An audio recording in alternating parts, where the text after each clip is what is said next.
Hey, my friends, how are we today? So, I've got Annie Moussu on the podcast today, and she is an EFT master practitioner that helps women set boundaries and create healthy relationships.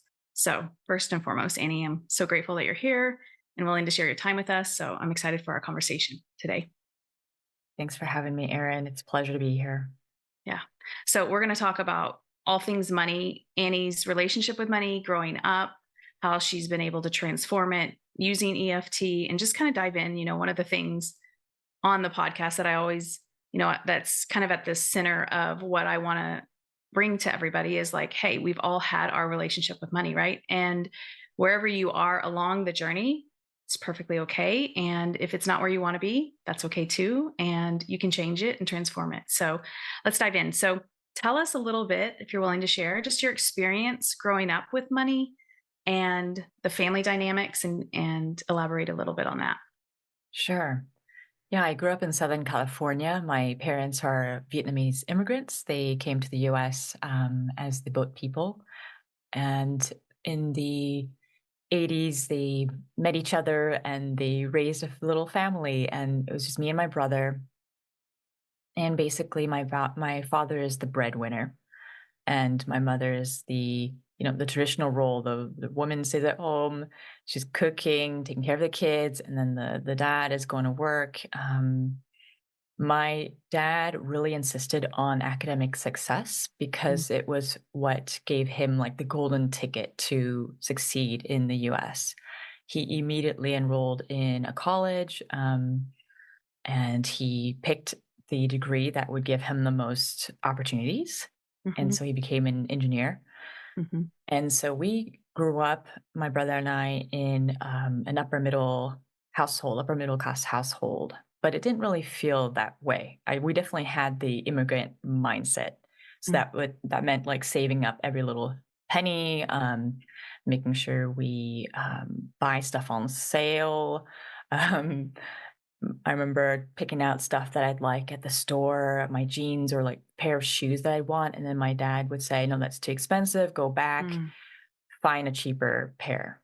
mhm, That the whole, thing with desire has been really difficult for me because as a kid, I mm. kept being told, "No, that's too expensive. No, that's too expensive." And then I'd go to school and I'd see the other kids would have like the newest shoes or the Nike, new Nike shoes or Yeah. I don't know, whatever. They'd go to the movies and they'd see the latest film out. And I was not a part of that. Could not follow the conversation, couldn't understand what they were talking about. Yeah, it was 'Cause very there was just no funds isolating. allocated for that, right? That was just like No. yeah, Yeah, yeah, even their cultural barriers, like, my parents didn't really get at the time, like, what the point of going to the cinema was.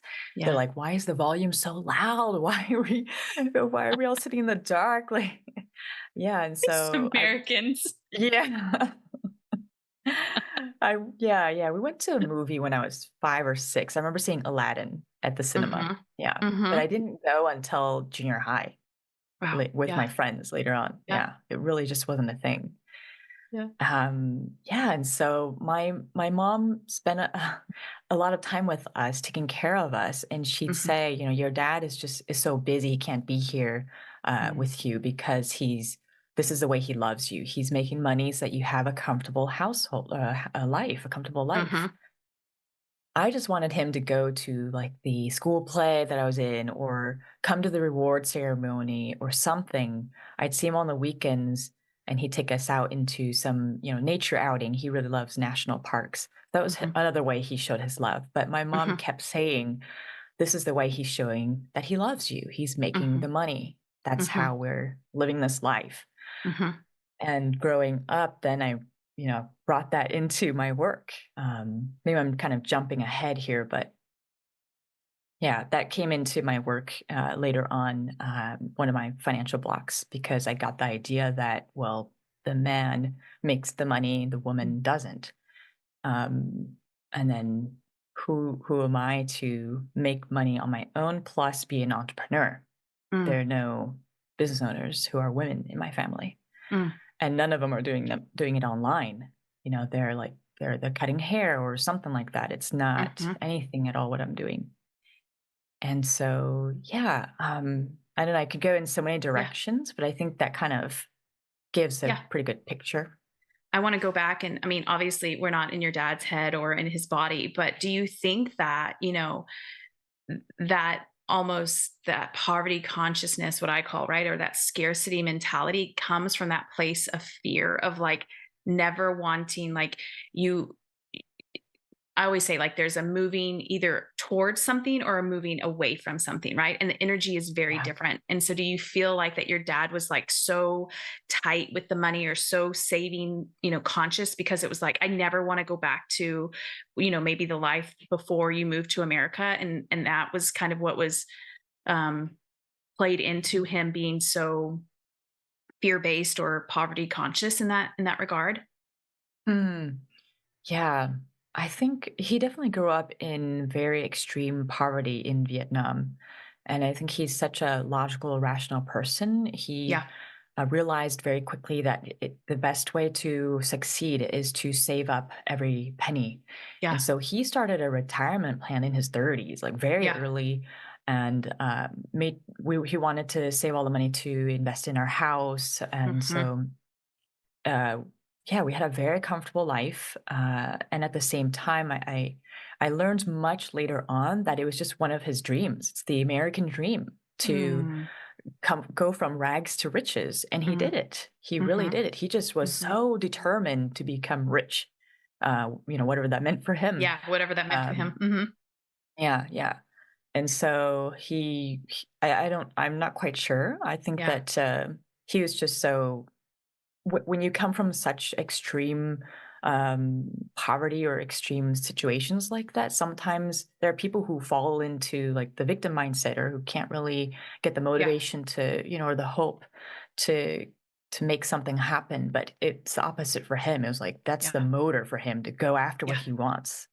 It's like the motivator. Yeah, and I wanna say, like, poverty consciousness, when I think about poverty consciousness, I don't mean like, it is a mindset, but it doesn't mean that we don't have money, right? Like, I've met a lot of people. I Mm, was this person too, right? Like, poverty conscious versus wealth consciousness. It's like you can have money and you can still feel like you don't have money or you don't have enough money, yeah, Um, right. and I think yours and my upbringing are very similar in the sense of like, because I wrote down, like the messages that you receive, like this is how we formulate our beliefs, right? Like our parents think, because my dad was the same way. He thought, and we've had several conversations about this, he's like, I thought I was being, air quotes, right? Whatever a good parent is, a good parent by providing for you, right? But like exactly what you were saying, you're like, I just wanted him to come to like, some of my games or my plays or like whatever that is. And, I'm curious from the standpoint of like, is that I think a lot about this. Like, is that the generation that we were in, even though we weren't like in the 1950s, right? Like, we grew up in the 80s where, in a way, like the moms still did a lot of stuff and the dads went to Yeah, work and I'm air quoting for those of you listening, provided for us financially. And that's what, if you think about where our parents came from generational wise, that's kind of what it was taught back then, so it yeah, makes sense why our parents or our dads wanted to do that for us. And also sometimes the messages we received from that was like, hey, you don't care, which isn't the case at all, but right. that is what we kind of, as we move through life, right, those are the stories or the beliefs that we pick up or we create Mhm, from that, yeah. so in terms of like being with money because you saw the way that your dad was, your mom like that with money in terms of like being very aware and would you say conservative? Is that a good word to say with money or My mom was the complete opposite. She's like, "That's what men take care of." Like, in their mm, household, it was my dad, and he's the one who also made all the important decisions. For her, it was like, "This is not my strength. I'm gonna let your dad deal with that." And because he makes the money, he's the one that gets to make the decisions. mm, So it's very kind of maybe old school mindset. I'm not quite sure, but in my household, that was what she kept saying. So you yeah, can imagine how that would feed into my business later on. I'll get into that. yeah, But yeah, so she doesn't to this day deal with the finances. Um, part of that is because of the language barrier. She speaks English, but it's Yeah. definitely not, her strength. Yeah. She can't really read like all the technical texts and for like filling out a tax filing Yeah, form, I'm like like, that first just, of all, and tax stuff is like yeah. already, right? Like it's already so Yeah, complicated, so you know? complicated. Yeah, yeah, yeah. Yeah. So she just leaves that up to him, and I think they've come to, they have their own collaborative way of working through this kind of stuff. Each couple is Yeah. different. So for them, it's like, okay, yes, that's your strength, you do that, and this is Yeah. my strength, you do that, and they're fine with that. Yeah. But yeah, So at what point did you grew up, you realized, okay, this is kind of the way that the story has been. At what point, and I'm sure it probably was an evolution, right? But like what point did you start being like, okay, this is kind of interfering with either how I want to live my life, or kind of what was your aha moment? I know we don't have like one aha moment, but like when was it yeah, the like the tides turn where you're like, this is not how I want to be with money anymore? yeah. There are so many, but the first one that comes to mind, when I was 15, I became very rebellious, a feminist. I saw how my mom was just submitting to everything that my dad was saying, and she wouldn't stand up when we felt like she should have stood up for Mhm. herself, or Mhm. when we needed her support, we would have appreciated her perspective as well as my dad's, and maybe find a way to move forward about something. Yeah. She wasn't there for that. She just left that all up to my dad. And so I said, I'm never going to be like that. I will Mm. never let a man control me. And my dad was extremely controlling, very harsh, abusive, constantly criticizing me. That's just how he showed his love, apparently. Mhm. It didn't feel like that, of course. Yeah. But I had learned that he has the power to treat me like that because he's the one who gained money. And so no one had said anything. That was just how things were. And so it's yeah, the money and the self-esteem and the self-empowerment, like all got mixed Mhm. up together, Yeah. and that was when I really put my foot down. I said, I'll never become like that. I'll never uh, be in a relationship where the woman is of lower status than the man. And I've been able to create that with my husband, but the past caught up with me eventually. Because, like you were saying so well earlier, we either go towards something or we're being repulsed by something, and both have their own light and shadow. So I Mhm. thought I was doing something good for myself by saying I'm moving away from this mindset, my parents' old school traditional mindset, going towards something that's really aligned to me. But in my body, as I was tapping later on, I realized, oh, there's a part of me that still adheres to this old traditional mindset.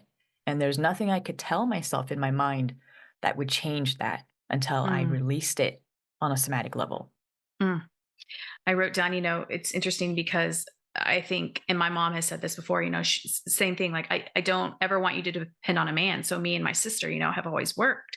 And she wanted that because that was her experience with her mom, like kind of the similar, like her mom would tolerate some things from my grandpa and stuff like that. And, my mom saw that, had that polarity and was like, I don't want my girls to do that. And it's amazing. And also like we can take it to, I always say, like, where's the middle, right? Like we can be on both ends, or like we really want to be live in the middle of like, because I took it to the point of like, well, I don't need a man, right? I'm going to Mhm. do it all myself. But then we don't develop the muscle, we don't practice the skill of receiving, right? And receiving, you Yes. know, help, and receiving, you know, ease. And like sometimes we almost take that, and it's nothing that our parents, air quotes, have done, right? It's just like they are using their experiences and teaching us, right? Right. And we develop these beliefs and stories. And so, the fact of being able to receive, and it doesn't have to be hard, and you can enjoy things. And I think that that's, if you're listening, what has been your experience, and like have we taken it all the way to the other side, because we have had that polarity, right? Like the Mhm. contrast is a beautiful thing, but we don't have to swing, take the pendulum way to the other side. Like where's the learning, where is the middle ground for us to use what we see, what we don't like or don't want, and how Mm. can we use that to move us forward. I want to talk a little bit about, because you know in the coaching world, and this is kind of how I got started, is there's lots of air quotes of like money mindset, right? And we change our thinking. And I've always said, like, that's great, but if you're in your body, you don't feel safe with money. If you don't Yeah. feel um yeah, okay, or at ease, it doesn't matter how much thinking and mantras and affirmations you're doing, like, we've got to get Yeah. into the body. So do you want to share just a little bit about some of the things that you've done, obviously with EFT, and Mm. how that switched for you? Like, were you trying to do a lot of like mindset work and then you were like, this isn't Mm. working, or what was it like for you? Yeah, I didn't become really concerned with money mindset stuff until I was observing myself in my business. So, for example, I would get really nervous speaking in front of groups or Mm, just sharing who I am in my blog articles. mm, They were the tone of my blog articles were pretty kind of cold compared to what I write nowadays. I share a lot of who I am in my podcast and my blog, and it has really magnetized the right people to me. But for a really long time, I was kind of just on the fence of, well, how much should I share? And um, it just didn't feel comfortable. And I realized that as I tapped on that, I learned that I had fear of my own power because I had learned very negative connotations about what it means to be a powerful person with my dad. If he has power to control me because he's the one who makes money, naturally my unconscious mind will be repulsed by the idea of making money, stepping into my power, showing up fully, and being myself. It just did not feel safe. And so every time I'd start writing or I'd get in a group, I'd blush like crazy, or my throat would tense up, or I'd be overthinking before, during, and after mm, the public appearance. And then I'd beat myself about stuff that I didn't say, or maybe I should have said this differently. It was just so draining. And so mhm, that was one way when I realized, okay, this is true in my body, even though my mind is saying, but yes, you are allowed to be powerful. You have got something to share with the world. You've helped people. It's valuable what you're saying. I can say that over and over, but if I'm feeling all this tension as I'm writing, I can immediately sense that something is off, and yeah, it will curb the creativity. It will yeah, curb my magnetism and the confidence that I want to radiate out to people. yeah. I think that's Yeah. so powerful, because I think a lot of us have felt or feel that way. And we use our mind, I think, subconsciously, unconsciously, right, to protect us, right? Like that overthinking, that, like, all of that stuff that you're talking about in your head, like, that's our mind, or trying to protect us, right?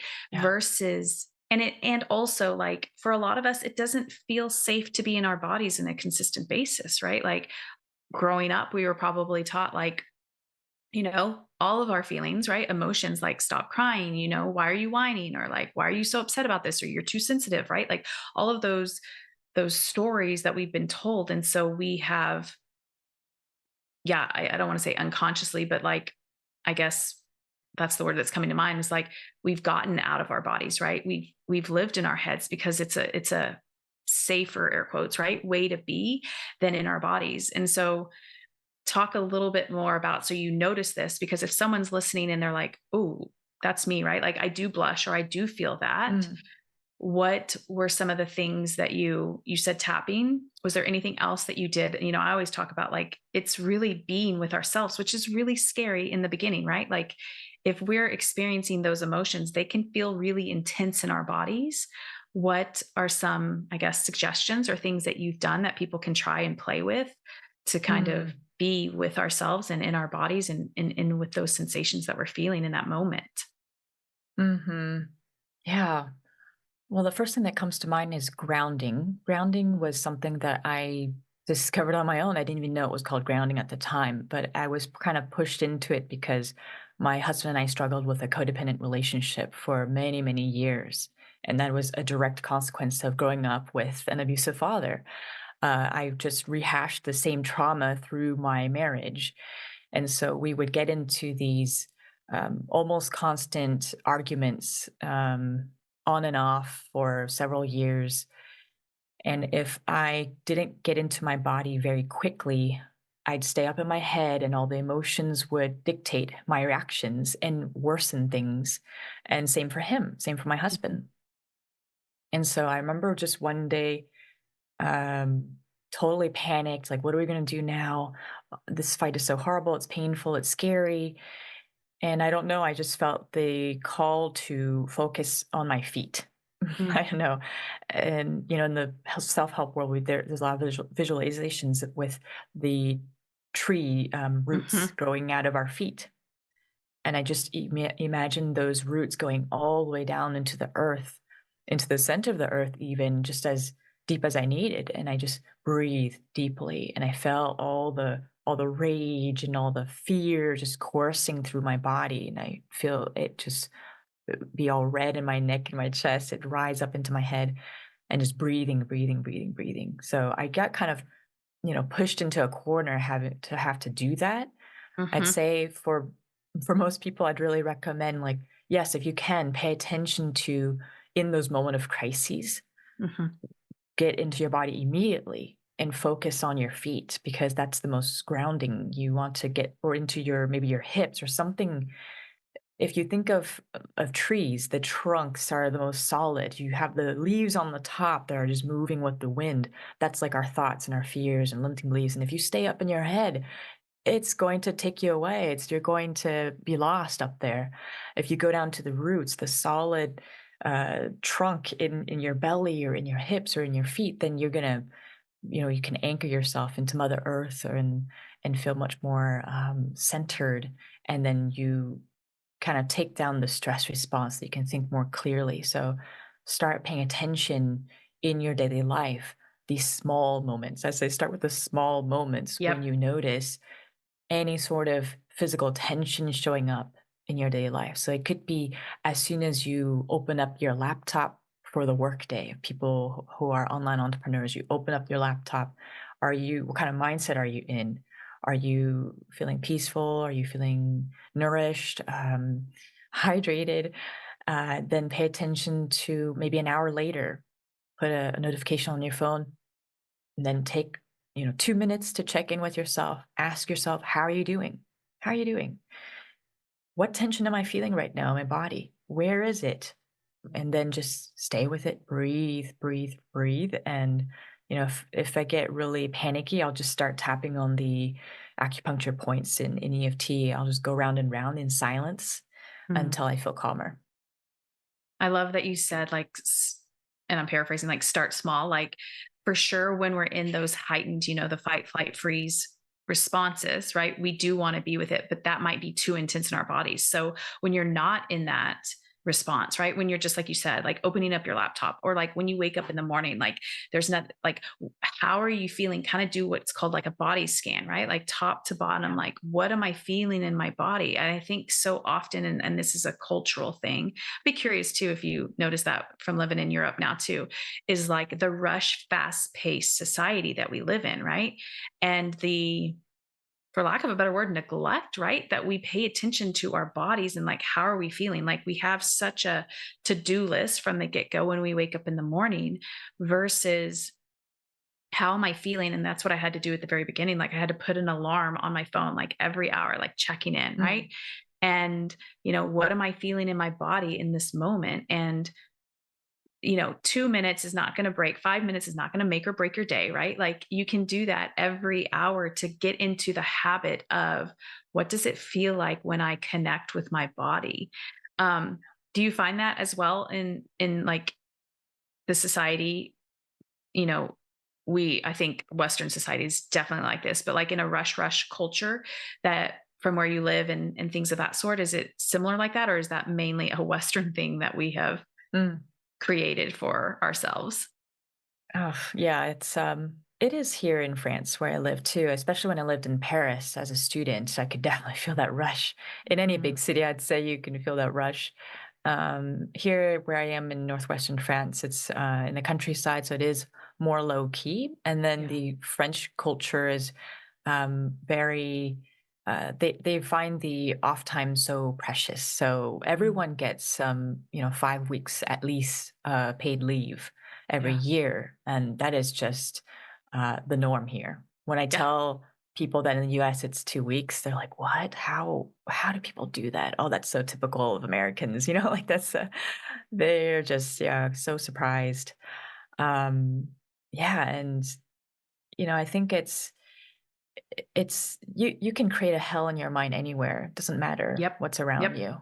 Yep. So, Yeah.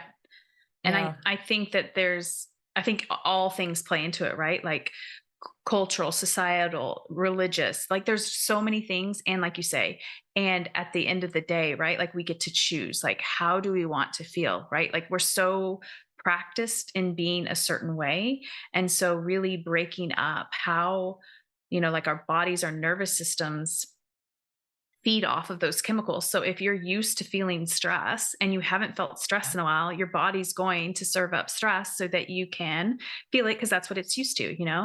And so exactly. just slowing down, which seems so counterintuitive to what, if you think you have a lot of things to do or you do have a lot of things to do, right? Like Mm, it seems counterintuitive to slow down, but that's actually what we want to be doing so that we can, you know, change the change the dynamic or the direction, right, of where we're going. So tell us a little bit yeah. more. So in terms of, when you realized that you started your your business, and when did it show up for you in terms of, or has it just been an ongoing thing for you to really, you said that you were, not really showing up as your full self? Because I think a lot of people, like, we think we fear failure, but we really might fear success more, Mhm. right? Like to really be our biggest boldest version of ourselves. So how over time, has the money stories shown up for you in your business? And then how have you been able to transform them? And I'm sure it's a work in progress, right? Like it's not like we Yeah, get to a point where we're like, thank you, all done, right. right? Like Yeah, it's it's always a something. work in Yeah. progress. Yeah. Go ahead. Yeah. Yeah, there's so many avenues here. When I talked about power, the other side of it is I was also afraid of being criticized and ridiculed, kind of like with my Mm, father, but also yeah. in school. I was bullied a little bit, and it was really horrific. And so, if I put myself out there, there's a part of me that felt scared of being ridiculed and put down, that I wouldn't be able to manage the negative reactions, especially from trolls. And then it was showing up in like discovery calls and saying the price of my packages, Mm, even though I know that I'm competent, there was always a part of me that felt not good enough. Direct mm, consequence from my childhood as well. So it's just this really gnawing low self-esteem, like no matter what I do, it's never good enough. mm. And so when I said the price, I felt nervous. And of course, that's felt in the potential client's experience. It's interesting, with price because people, this is actually something that we're experiencing with um, our daughter's trying out, or did try out for team in gymnastics. And I noticed when they, told us that, you can come and try out. And this is something she wants to do. It's not something that I've always been like, we're not doing all of that stuff unless you want to do it. And they kind of listed everything. And then they said like, and then they didn't list the price. And then they came out during tryouts and they, talked about more things, but then they didn't talk about the price. And then they called last night to talk about things, and then they still haven't talked the price. I'm like, just name the Okay. price. I'm like, why is everyone so squirrely about, like, it's literally a number with a dollar Yeah. sign in front of it. But that was just such a perfect example of how Mm. people, number one, how far I've come. Like that was a celebration for me because I'm like, because she was like, well, are you yes or no? I'm like, well, I want to know, what is the price? Like it's everything that we're gonna, take into consideration. I'm like, I'm pretty Right. sure we're a yes, regardless of the price, but like, what is the price? And so it was a celebration. And then it was also like, where have we come from that it's this like huge ordeal? It's like if you were to be like, well, and I always say this, it's like, well, if it's 2,000 tissue boxes, you would have a totally different, you know, feeling about it, or there's 2,000 trees or 2,000 pens, right? Like we don't even bat an eye about that, but we say dollar or euro or, whatever it is. And we may, right, feel this tenseness in our bodies. And so I think being in business, like money's just part of business. It's just an exchange. It's just part of it. And so like noticing what our stories are around money, because like you say, like when you're if you are doing, calls with people and you're having like what is the feeling you're feeling, because that is an energetic thing that's going to transfer Yeah. to that other person. You know what I mean? They're going to sense Mhm. that if you're I don't want to say funky, but like if you feel a little off with the price, Yeah. Mhm. Yeah, totally. Yeah, I've come a long way with the pricing. I can say it confidently now, and especially because of the numerous testimonials I have over the years. I just constantly remind myself, like, look at all the positive impact you've had on others. Remind yourself of this. Even when I Yeah. get into those negative thought spirals, I'll pull them out. I have a Google Doc of, like, 80 pages of thank you notes and testimonials Yeah. that I've collected over the years. That's really helpful to kind of get out of the mind. But yeah, like we were saying, it's ultimately how we feel within, because even, as in recovering at that time, a recovering overachiever, I would still get into those really negative thought spirals. Like, despite all these testimonials, I still didn't Mm, feel good enough.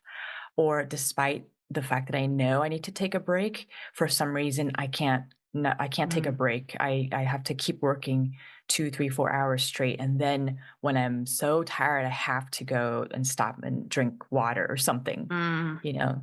So I realized that that was linked to my ancestors, my parents', life before. I didn't realize at the time, but I kept observing myself, like, why do I keep having to work so hard for mm, so little? mm, And even if I tried to cut back my tasks on my calendar, if I had just 1 or 2 tasks per day, somehow those tasks became like 25 tasks, and it would take up the whole day.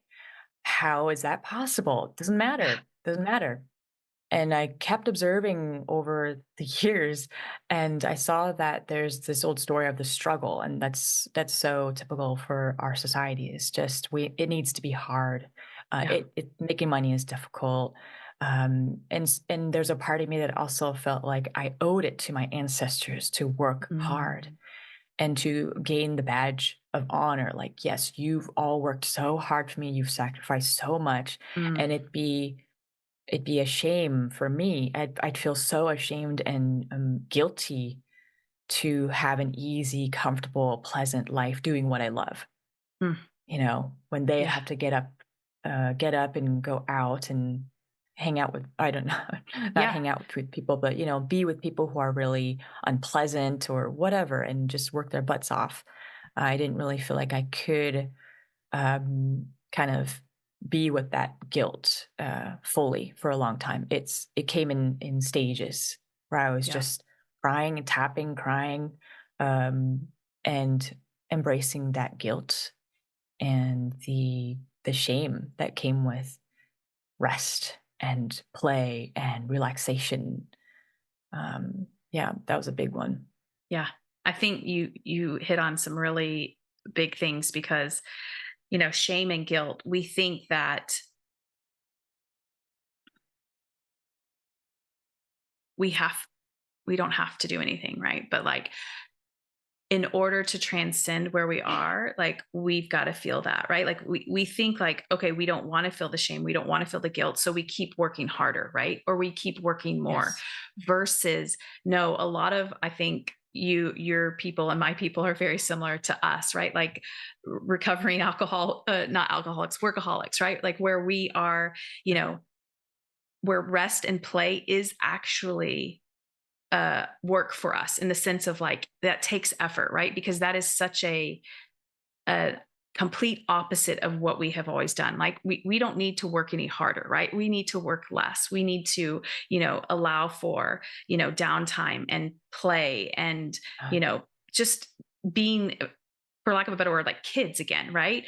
And I don't think a lot of people talk about like, and when we go through that, what's actually going to come up is shame and guilt, right? Like we can get more practiced at feeling the shame and the guilt because that is what's kind of keeping us in this cycle, right? Like we feel guilty. So then we go back and we work more or we have more to dos. Like there will always be more stuff for us to do.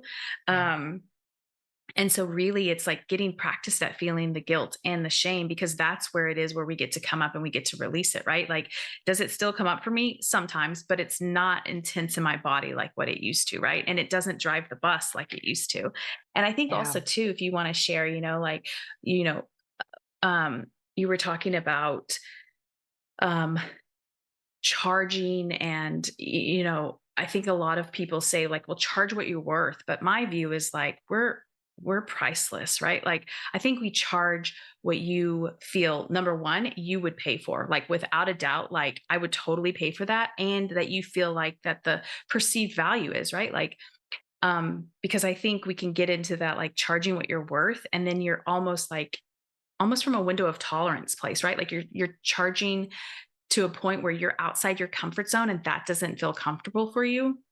Mhm. Um, and so, which all comes back to like worthiness and deservedness, right? Like, what do we feel worthy of receiving? What do we feel deserving of having? And, you know, I think a lot of us, old Aaron would say, I was totally worthy of having a lot of money, but working hard for it. And Mm, my switch had to, flip to be like worthy of having money and receiving it from an easeful, fun, and joyful place. mm, Was that kind mm. of similar, I guess, for you in terms of, yeah, the like it's okay to work hard for money, but it's not okay to have money come to you in a, yeah, easeful and, yeah, without Yeah. stressing and struggling. Yeah, yeah, definitely. It ties into this other issue that I had to deal with is being able to receive support from the Mm. universe. Mhm. So if I grew up in an abusive environment where I had to figure out things by myself and Yeah. become independent very quickly, Yeah. that I pull that into my business, that would mean I don't need life to help me or support me or Mm. bring me ease. I've learned to work hard for this. So Mm. it was like I was saying to the universe, no, let me do my thing. I don't need anyone to help me. And I was unconsciously refusing the universe's support. And so, yeah, I had to tap on old stories around that of how unsafe it was to depend on others emotionally, physically, because that would mean I'd be put down, criticized, minimized, punished. There's just too many risks Yeah. to just to let go and Yeah. believe that I can rest and not struggle anymore. And Yeah. so that emotional regulation is essential. Yeah. It is essential because if we don't have that foundation, then everything's going to be very hard to do, or it's going to take a lot of effort, or it's going to take a lot of time. The thinking will be unclear. The ideas won't come very clearly. It won't come very easily. Yeah. Yeah, so it definitely took a long time to get there. I now have 4-day work week, and I've Yeah. make sure I only have 3 time slots for one-to-one sessions each day because I just Yeah. do not want to do more than that. Yep. And then I have like passive income streams as well, so that helps complement what I'm doing one-to-one. And yeah, it's been a really long process, but I'm glad to be here now. Yeah. Yeah. I think it's also like taking time to think about like what do you want, right? Like what redefining what your definition of success is. And also um the idea that there was two things that I had to realize is one, I love all of the humans and I also love time by myself, right? And so like you're saying, like, you know, talking with people, I love it. And also like two or three times, 2 or 3 hours a day, that's it, right? And recognizing that and not forcing yourself to like shoulding, the shoulding comes from the mind and like you have to and all of this. Like, no, when I overextend myself, I don't get to show up as my best self, and so honoring like how do you work best and when do you like to work, right? Like we're the business world is so much like you got to get up at 5 a.m. and like I woke up Right. this morning and 9 o'clock here for Annie. What is it for you? Are you 4 or 5 o'clock now, or six It's almost? 5. Maybe Yeah, it's 5. almost 6. Mhm. Yeah. So we did a. Typically, I start work at 10, and I know that you might be listening and be like, "Well, 9 to 10, it's not that much of a difference." It is. It is for me, right? And so, really thinking about like, oh, how far I have come, because I used to believe like you do have to wake up early, you do have to, um, rush, rush, rush, and all of these things. And if that were true, then think about all of the people that make all of the money that don't do that, And so Yeah. allowing yourself to like really create, like strip it all down, right? Like, how do I want my business to look like?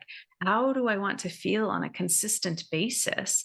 And a lot, some of my stuff doesn't look like what other people do. That's okay. I think we get into this shoulding, right? And what you're saying, like it comes from this grounded place. When you're grounded, when you are in your body, when you feel good in who you are, then your decision making is so much feels easier, right? Because you're not in your head trying to make your decisions.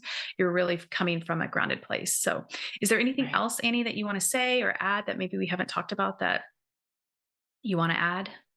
Yeah, I'd say, it's been a ride. So I didn't realize for a long time that pleasure and joy that's Mm, not necessarily tied to work is essential as well. They're both very essential. So for me, it's mostly like nature walks. My husband and I take walks in nature every single day, on the weekends even longer, and that's been really rejuvenating.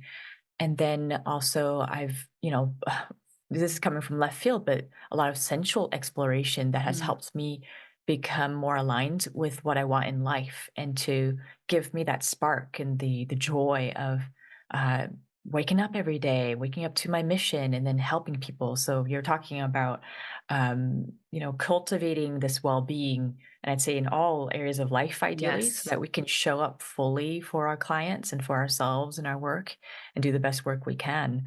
And so I've yeah, played a lot with my sensuality and my sexuality. My husband and I, we were constantly exploring that aspect in our relationship. It's been one of the most beautiful discoveries, just on so many levels. We're very close, but it's been a wonderful way to see through my body's wisdom that I wasn't Mm, quite ready for pleasure or joy, mm, even. mm, Especially people who come from trauma backgrounds, there will be a part of them very often that feels like they don't deserve to have a happy life.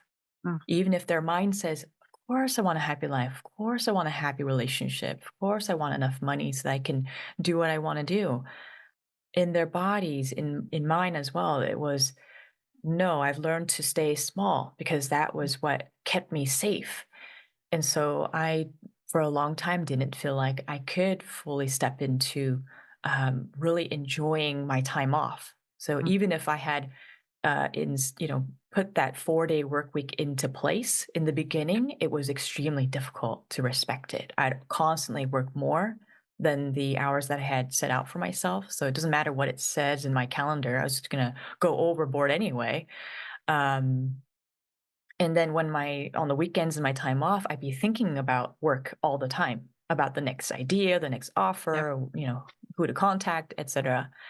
And so that has also been a very huge, yeah, turning point for me on my journey as an entrepreneur is to when I'm in bed with my husband, just learning how to be with all of this tension in my body that I've kept during Mm, work week. And then mhm. on the weekends or in the evenings or whatever, that's when we'd play, it would just come like, yeah, I'd say it just, it would just be so evident that I had kept all of this tension up. And then Mm, the orgasm would come or the sensual play would just be so ecstatic. And it was just such a vast difference from what I was bringing into my work. My husband was saying, what if you brought this energy, this yes. spark, this, this joy into your work? Can you do something like during the week too, he was encouraging me to have a self pleasuring practice so that I'd just be more aligned with that sacral energy as well. That's Yeah. where our sensual sexuality, our self-confidence, creativity, and that's where their finances are as well. That's when we feel so alive, is Yes. when us women tap into our sacral That's where all of it happens. And that has been a huge turning point as well in like how my finances came to me in a much Mm. more graceful way. Like for some reason, my husband and I would notice that after, we'd play or something, sometimes it was the day of, I'd get someone who's interested in my services would Yeah. sign up, Yeah. or maybe like a few days later, someone would sign up, and we kept Yeah. seeing that same repeating pattern. This is really strange. And when I read a lot more about like how chakras work, and especially the second chakra, the sacral chakra, I realized, Yeah. oh, there's something going on with our life force energy when we can let go and be a kid and play with it and let it flow through us and let it inspire us to take aligned actions in all of life, including our business. And somehow that magnetizes people to us. It makes us super attractive to other people because we're so awake and alive and joyful. Yes. Yes. Yeah. I love that, Annie. I'm Yeah. like, yes, yes, yes, yes, yes. Because when we really think about it, like if we talk about, like you always hear money is energy or just, vibration. It's like when you are in a higher vibration, right? Like on a consistent basis. And that's not to say that Annie and I don't feel shame or guilt or frustration or anger, right? Like we're human beings and we have those emotions. But on a more consistent basis, right? The vibration that we're in is one of joy and play and fun. Ooh, I have like full body chills right now, right? Like, and when you are in that type, right? Like that is how things come to you because it is in that vibration. And so I'm so happy that you shared that and stated that because I think for a lot of women, right? Like it's that could be a whole nother podcast we could have about, right? Like about how Yeah. we have been taught like pleasure is for other people and not for us. And just, in whatever form of play and pleasure is for you, right? Like, what is that? And doing more of that because the more, like, I always say, like, nobody wins the struggle award, right? Like, nobody gets to the finish line is like, well, Annie struggled the most. So, she wins. It's like, we need more people in the world to be love and light and, like just have so much fun. Um, because I think it gives permission for everybody else to be like, yeah, that's what I want. I want to be able to, have and Yeah. live like that, like fun and ease and Mm. flow. So yeah, thank you Mhm. so much, Annie, for Yeah. your time, sharing your wealth of knowledge, all of the things that you've done. Where can people find out more about you or connect with you? Yeah, people can find me at hushyourmind.com. I have a blog and my podcast is under the same name. And then on my website, you can also find my newsletter. I have a free PDF that shows people how to tap the Mm. basic sequence to help release people pleasing, which is a very typically feminine issue, right? That's my main specialty is helping people with boundaries and relationships. And then I also do free, 15-minute tapping sessions in exchange for an interview. And so I just ask questions to get ideas for content. And it's a Oh, very fun mutual support kind of opportunity. So yeah, it'd be a joy to connect with your audience. I love that. Okay, I'll put all of Annie's information in the show notes. And again, thank you, Annie, and thank you for everyone that's listening and watching. I appreciate you. Until Thank next you, time. Erin.